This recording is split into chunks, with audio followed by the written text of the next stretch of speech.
சரி, நான் கேட்குற திருமாவளவன்னு அவர் இவ்வளோ கூட்டணியில் இருக்காரு, வேங்கவேல் போக சொல்லுங்க.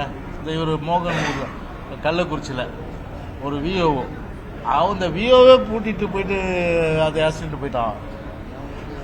இவங்க ஊரில் முன்னாள் அமைச்சர் ஊர்லேயே விஓவை பூட்டிட்டு. அதாவது அரசு அதிகாரிகள் பார்த்தீங்கன்னா முழுக்க முழுக்க அவங்களுக்கு ஒவ்வொரு அரசியல் பின்னணி இருக்கு. ஏன்னா எனக்கு என்னப்பா டிஎம்கே மினிஸ்டர் தெரியும், டிஎம்கே ஒன்றிய செயலர் தெரியும், டிஎம்கே நகர செயலர் தெரியும், எல்லாருக்கும் எல்லாம் தான் தெரியும். ஆனால் தவறு செய்யறது அந்த எண்ணம் வரக்கூடாது. அந்த தவறு செஞ்சால் அதை காப்பாற்றுவாங்கன்ற எண்ணம் அந்த தவறு செய்கிற அதிகாரிகளுக்கு வர்றதுனால தவறுகள் இது மாதிரி நடக்குது. இதுதான் உண்மை. அதனால் இன்னைக்கு விஓவே பார்த்தீங்கன்னா வச்சு பூட்டிட்டு போயிட்டாங்க. விஓ பூட்டிட்டு போயிட்டாங்க. பேப்பர் சோசியல் மீடியாவில் வந்துருக்குது. அந்த மாதிரி எல்லாத்துக்குமே பார்த்தீங்கன்னா ஒரு ஒட்டுமொத்தமாக மக்கள் பாதிப்படைகின்ற வகையில் தான் இன்னைக்கு இந்த அரசாங்கத்தினுடைய செயல்பாடுகள் இருக்கு.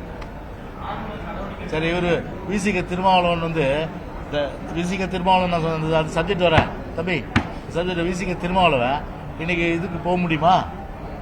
வேங்கவேல் போக முடியுமா? நான் கேட்குறேன். போக சொல்லுங்க பார்க்கலாம். லாக் சீல் ஸ்டார் தான் தோழமையில் தானே இருக்கீங்க. இது ஆதிராவிட மக்கள் தானே. ஏன் பார்த்தீங்கன்னா ஏன் போல அது மாதிரி போகல சிலர்ல. செய்திகளை உடனுக்குடனும் துல்லியமாகவும் தெரிந்து கொள்ள சப்ஸ்கிரைப் பண்ணுங்க.